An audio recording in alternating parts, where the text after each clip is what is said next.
Okay, what's weightlessness? Okay, weightlessness is the feeling of when you, oh man, when you're at the,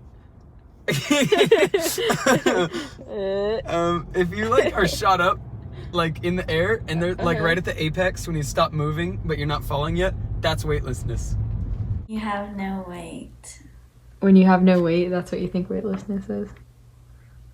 Yes. Is that all? Also,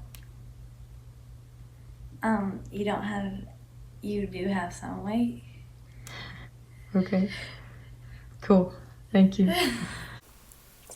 Okay. So, to define weightlessness, we have to first define weight. And a lot of people think that weight is just like you have weight, right? Like your weight is just like, I don't know, you. Like it's not really a sound argument. But weight is technically like the pull of the earth. So the strength of the attraction between you and the earth, right? Or like, so on earth, that's what weight is. But like if you're on Mars, then your weight would be the strength of the attraction between Mars and you. And so obviously it's different for differently sized items because the bigger you are, the greater the attraction is. And the reason that you and the earth don't just like smush together and like, you know, the earth doesn't like pull you in all the way. Oh, that was my dog.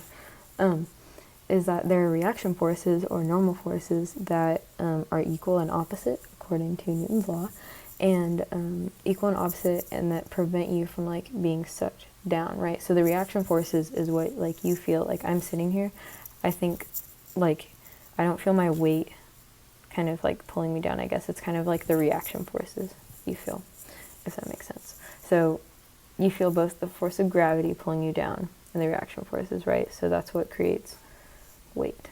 That's why you don't fall. So weightlessness is just the absence of the normal force pulling you up, because no matter what, like gravity is going to pull you down. So weightlessness is the absence of the reaction force or normal force. So when you fall, you're only subject to F of G, so the force of gravity, right? And there's no normal or reaction forces acting on you in free fall because like there's no like, you know, intermolecular like thing for them to push up on, I guess, because you're in free fall.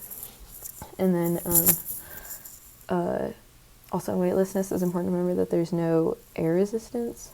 So like this would be like if you're inside of an elevator or something and it's falling down, or if you're inside of like NASA's, that plane that like does parabolas and like on the way down it's free fall and there's no air resistance because there's something under you.